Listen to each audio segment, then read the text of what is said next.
Você hoje que precisa e deseja ser restaurado, qual é a condição que Deus requer? Primeiro, veja você, versículo 2, parte A: tende convosco palavras de arrependimento e convertei-vos ao Senhor. A palavra de arrependimento implica em que você se volta para Deus com o seu entendimento, com as suas emoções e com a sua vontade. A palavra de arrependimento é a mensagem central dos profetas, foi a mensagem central de João Batista, foi a mensagem central de Jesus Cristo, foi a mensagem central dos apóstolos, é a mensagem central da igreja, porque não há salvação nem restauração sem arrependimento, sem conversão. Agora notem, há um pedido aqui, em segundo lugar a condição, um pedido de perdão e acerto de vida. Está escrito: dizei-lhe, perdoa toda iniquidade e aceita o que é bom. Ou seja, a não ser que você e eu, diante de Deus, com honestidade, com sinceridade, com profundidade, cheguemos a Deus dizendo: Senhor, eu preciso de perdão, eu não posso continuar mais do jeito que eu estou vivendo, eu não posso mais prosseguir nesse caminho tortuoso, sombrio, perigoso, escorregadio. Senhor, perdoa. Senhor, me leva para o caminho bom, me leva para o caminho certo, me leva para o caminho de luz. Mas terceiro, é necessário adoração sincera em vez de rituais vazios. Olha o que ele diz aí: em vez de novilhos, os sacrifícios dos nossos lábios, porque às vezes nós maquiamos o nosso pecado com um verniz de religiosidade. Continuamos no pecado, mas continuamos frequentando a igreja. Continuamos no pecado, mas continuamos cantando ao Senhor. Continuamos no pecado, mas continuamos ofertando ao Senhor. Continuamos no pecado, mas escondemos tudo isso atrás de um pano de fundo religioso. E Deus diz: não, eu quero que você me honre, não com um culto vazio, não com um culto falso, não maquiando a sua espiritualidade. Eu quero que você tenha sacrifício de louvor em seus lábios, vida limpa, vida pura, vida santa, vida digna. Mas em quarto lugar, Deus requer de nós rompimento definitivo com alianças perigosas. Olha o versículo 3: a Síria já não nos salvará, não iremos montados em cavalos, e não mais diremos a obra das nossas mãos: tu és o nosso Deus, por ti o órfão alcançará misericórdia. O que está acontecendo aqui com as alianças? Às vezes, meus irmãos, a gente quer buscar socorro espiritual onde não tem socorro espiritual. Nas horas de crise, Israel foi tentada a buscar ajuda na Síria, e o profeta Oséias usa uma figura no seu livro de pomba enganada, que voa daqui para lá, de lá para cá, em busca de socorro. Eu quero dizer para você que o nosso socorro não está em Brasília, nas decisões mais importantes da República.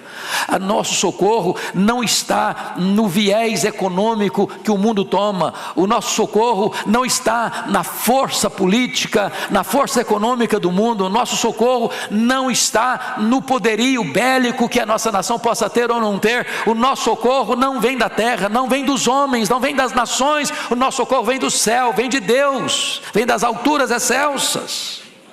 Não confiemos no braço da carne, confiemos em Deus. Mas mais do que isso, Deus requer do povo, para essa restauração, um rompimento definitivo com os ídolos. Está escrito aí: nós não mais diremos a obra das nossas mãos: tu és o nosso Deus. O que ele está querendo dizer com isso? Aquela época era uma época que as pessoas eram tentadas a adorar os ídolos das nações, porque nessas alianças com as nações, eles acabavam se rendendo aos deuses dessas nações, a deuses que não eram verdadeiro Deus, ídolos forjados, fabricados pela própria mão humana. Agora, você pode até se prostrar diante de um ídolo e dizer: você é meu Deus, mas você nunca vai escutar desse ídolo: e você é o meu povo. O ídolo não pode responder, não pode atender, não pode valer, não pode estender a mão para você. É um engano, é uma farsa, é um equívoco. E então, para uma nação voltar-se para Deus, e para você e eu nos voltarmos para Deus nesta manhã, nós temos que abrir mão dos ídolos do nosso coração. Eu não estou falando apenas de imagem, de escultura, não. Nós temos ídolos de preferência, às vezes não materiais, não concretos, não tangíveis, mas eles estão lá no nosso coração, e é preciso um rompimento com essas práticas de adoração a ídolos do coração. Mas há um terceiro ponto que eu quero destacar. Há aqui uma promessa segura da parte de Deus, de restauração, se nós nos voltarmos para Ele. Vejamos, primeiramente, o próprio Deus promete curar o seu povo. Olha o versículo 4 comigo, a parte A: curarei a sua infidelidade. Curarei a sua infidelidade. Deus olha a infidelidade como uma doença devastadora, uma doença que nós mesmos não podemos curar. Nós não podemos curar a nós mesmos. E o que é infidelidade? Infidelidade é você fazer uma promessa para Deus e não cumpri-la. De você dizer para Deus: tu és o meu Deus, e de repente você se prostra diante de outros deuses. De você dizer que Deus ocupa o primeiro lugar na sua vida. Amarás, pois, ao Senhor teu Deus de todo o coração, de toda a tua alma, de todo o teu entendimento. E de repente nós estamos amando mais coisas do que a Deus, mais a nós mesmos do que a Deus. É de prometermos que Deus será o centro, o eixo da nossa vida, e de repente Deus está na lateral da nossa vida.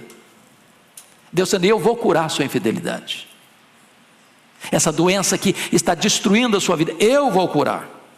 Segundo lugar, Deus está prometendo mais do que curar. Nota comigo o versículo 4, a parte B: porque eu de mim mesmo os amarei. Eu os amarei. E eu gosto muito dessa expressão, porque a minha ira se apartou deles. Entenda isso. Por que Deus ama você? Por que Deus ama a mim? Por que Deus ama nós? Algumas pessoas acham que Deus nos ama porque Ele olhou para baixo e viu gente tão bonita, tão linda, tão maravilhosa, tão virtuosa, tão benemérita, tão merecedora. É exatamente isso que a Bíblia ensina? A resposta é um sonoro? Não. A causa do amor de Deus por você e por mim não está em nós. Deus não nos ama porque nós merecemos ser amados. Deus não nos ama por causa dos nossos méritos, mas apesar dos nossos deméritos. Deus não nos ama por causa das nossas virtudes, mas apesar dos nossos pecados. Eu de mim mesmo os amarei. A causa do amor de Deus por você não está em você, está em Deus. Portanto, nós chamamos esse amor de um amor incondicional. Deus está dizendo: eu vou amar você, eu vou curar você da sua infidelidade. Mas em terceiro lugar, Deus está dizendo para o seu povo que Ele é a fonte da sua própria cura e restauração. Veja comigo o versículo 5, a parte A: serei para Israel como orvalho. E essa é uma figura muito conhecida na Bíblia. Em vários lugares da Bíblia essa figura é usada, orvalho. E o que significa isso? Eu serei para Israel como orvalho. E eu gostaria de pensar com você algumas coisas. Israel, esse texto, não sei se vocês perceberam, mas ele está todo ligado à agricultura, ao campo, à linguagem de um homem rural, né? Ele está usando figuras aí da agricultura. E Israel é uma região que até hoje chove muito pouco. E a agricultura dependia muito mais do orvalho que caía diariamente do que das chuvas ocasionais. Então, quando ele usa a figura de orvalho, os seus ouvintes, os seus destinatários estão entendendo a linguagem dele. Talvez para nós que vivemos em São Paulo, nessa correria toda, a gente não presta atenção na questão do orvalho. Mas vamos ver algumas coisas em relação ao orvalho. Primeiro, o orvalho cai sem alarde, diferente da chuva. Vide, regra, as chuvas torrenciais, elas são precedidas de quê? De relâmpagos luzidigos e de trovões que rebombam nas alturas, e então a chuva chega. O orvalho não, Ele cai sem alarde. Sabe o que significa isso? Deus restaura a sua vida sem propaganda, sem trombetas. É lá no secreto do seu coração, é lá no anonimato do seu quarto fechado, é lá na sua intimidade com Deus, é sem qualquer holofotes. Deus está fazendo uma grande obra para restaurar a sua vida, para restaurar o seu coração, sem qualquer alarde. Você e Deus, na intimidade do seu quarto fechado. Segundo, o orvalho, ele cai não só sem alarde, mas ele cai à noite, não é isso? Ele não cai de dia, ele cai à noite. E o que noite representa? As horas escuras, as horas tenebrosas, as horas mais amargas, as horas mais difíceis, onde você sofre, onde você geme, onde você sangra, onde a dor lateja no seu peito e ninguém está vendo. Nas horas mais difíceis da sua vida, é que Deus vem para ser o seu restaurador. Mas terceiro, o orvalho vem de cima, ele não emana de baixo. A cura para a nossa vida, a restauração para a nossa alma, irmãos, não é alguma coisa que nós produzimos, não é uma experiência que brota da terra, dos homens. Não, a nossa cura, a nossa restauração vem de cima, vem do alto, vem de Deus para a nossa vida. Mas finalmente, o orvalho, lá em Israel sobretudo, era um orvalho abundante. Quero dizer para você que a cura de Deus é abundante, que a restauração de Deus é abundante.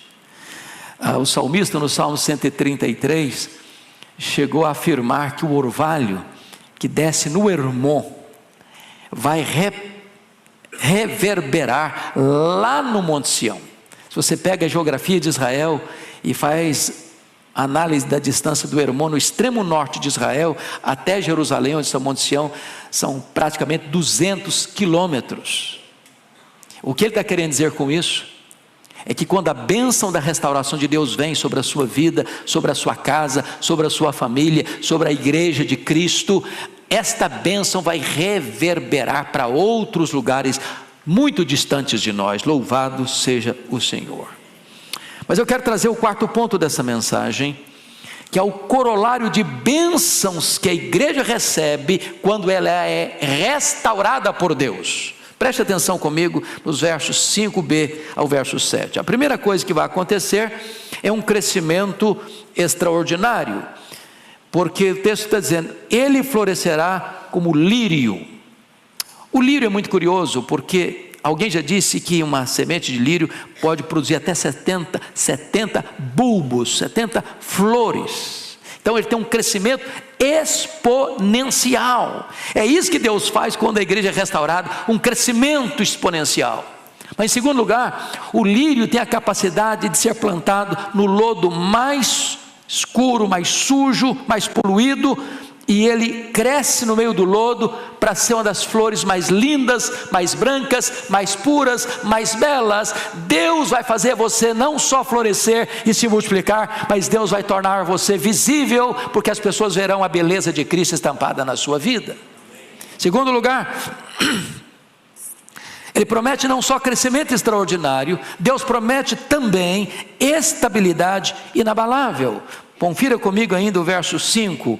E lançará suas raízes como o cedro do Líbano. Eu acho que todos vocês têm ciência disso, que quando se fala lá na Bíblia de madeira de lei, ou de madeira nobre, ou das madeiras mais caras, das madeiras mais usadas nas construções mais belas, se buscava o cedro do Líbano, árvores frondosas, árvores imensas. Se tem uma árvore imensa que joga as suas copas para as alturas excelsas, é porque elas têm raízes aprofundadas na terra, e significa estabilidade, que suporta as mais fortes rajadas de ventos e as mais amargas tempestades da vida. Deus vai firmar você, para que você não caia diante das adversidades da vida. É isso que Deus está prometendo. Mas em terceiro lugar, Deus promete para você esplendor constante. O versículo 6 está escrito assim: estender-se aos seus ramos, e o seu esplendor será como o da oliveira. Eu gosto dessa figura.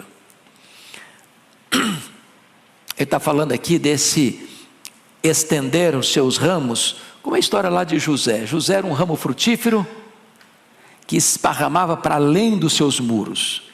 É alguém que é bênção aqui e é bênção lá. É bênção para dentro e é bênção para fora. É alguém que testemunha internamente e alguém que reverbera esse testemunho para fora. Mas notem a figura da oliveira.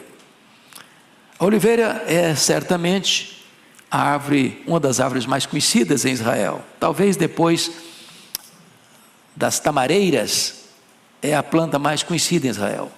Mas a oliveira tem uma característica, que ela nasce, ela cresce, ela produz, e ela parece que morre, mas ela ressuscita. E aí você vai ver oliveiras lá em Israel, lá no jardim de Getsêmani, por exemplo, que tem cerca de 2000 anos, contemporâneas de Jesus.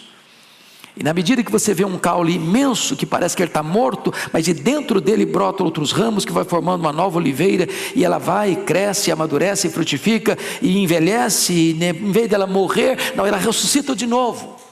O que Deus está querendo dizer com isso? O que Deus está querendo dizer com isso é que quando Deus restaura a nossa vida, Deus vai renovando o esplendor dentro de nós. Talvez do ponto de vista cronológico, o que Paulo disse, que nós vamos exteriormente nos definhando, nos enfraquecendo, mas interiormente nós vamos renovando. Deus renova você, Deus restaura você, Deus refaz você. Você não perde o vício, você não perde a beleza, você não perde o encanto espiritual. É assim que Deus tem tempo de restauração para a sua vida. Mas em quarto lugar, Deus está prometendo para você fragrância influenciadora, porque confira comigo, por favor, o versículo 6b. E a sua fragrância é como a do Líbano. Do que ele está falando? As matas do Líbano, as florestas do Líbano, onde estavam os cedros do Líbano. Dali se extraíam os mais caros, raros, importantes perfumes, fragrâncias e aromas daquele tempo. O que Deus está dizendo é que quando Ele restaura a sua vida, você vai se tornar aquilo que Paulo disse, o bom perfume de Cristo. Este perfume, ele não precisa gritar, ele influencia. Quando você usa um bom perfume, o ambiente muda. Você chega, todo mundo percebe aquela fragrância. Isso atrai. Meus amados irmãos, quando Deus restaura a nossa vida, quando Deus restaura a nossa sorte, quando Deus restaura a igreja, ela se torna uma bênção. Onde ela chega, ela influencia o ambiente. Onde ela chega, ela marca o ambiente. Onde um crente chega, o ambiente melhora, simplesmente porque ele está presente naquele local, na sua casa, no seu trabalho, na sua escola, no seu hospital, no seu escritório, na sua fábrica, na sua indústria, no seu comércio, onde ele estiver, a bênção de Deus está ali.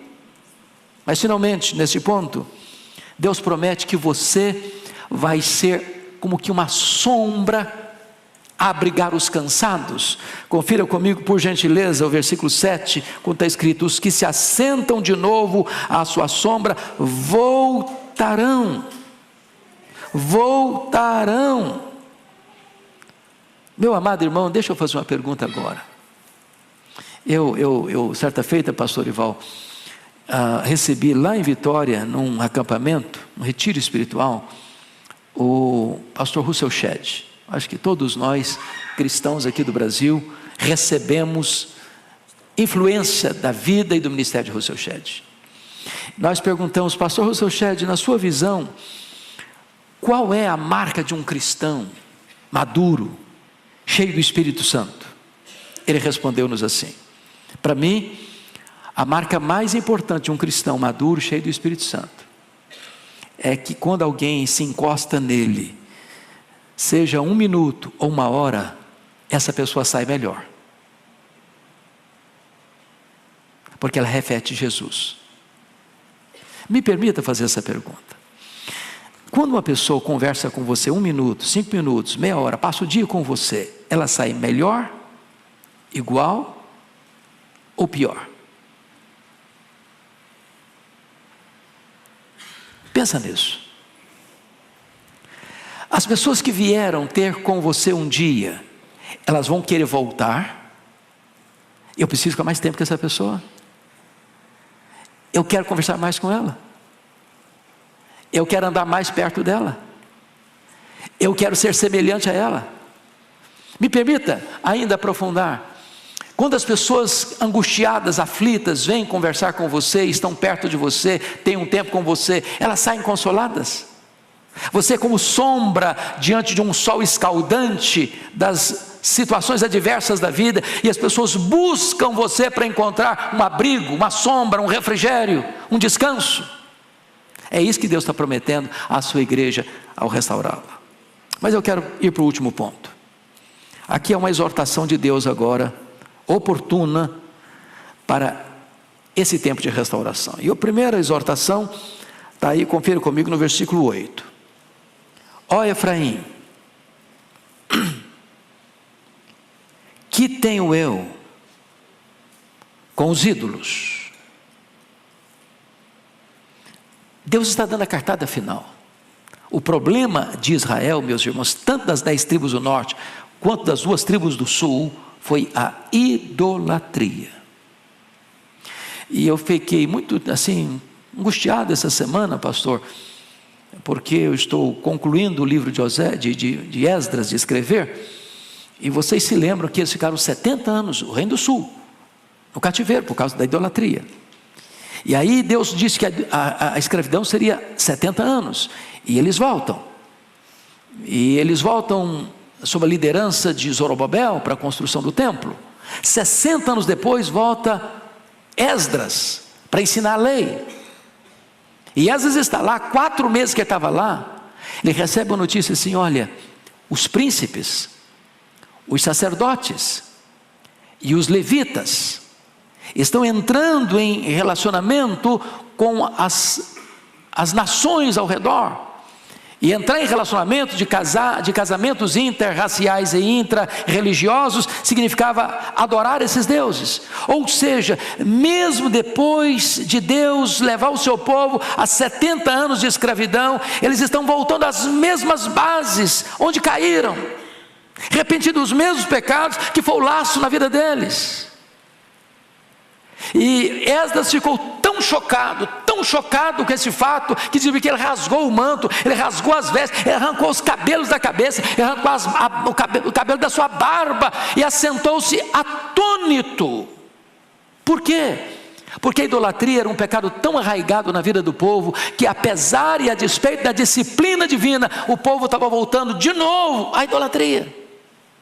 E Deus está dizendo para o povo de Israel assim: ó Efraim, ó Efraim, aqui é a mesma coisa de ó Israel, é um termo para as 10 tribos. Ó Efraim, que tenho eu com os ídolos? Está dizendo, abandone os ídolos, porque do contrário não tem restauração.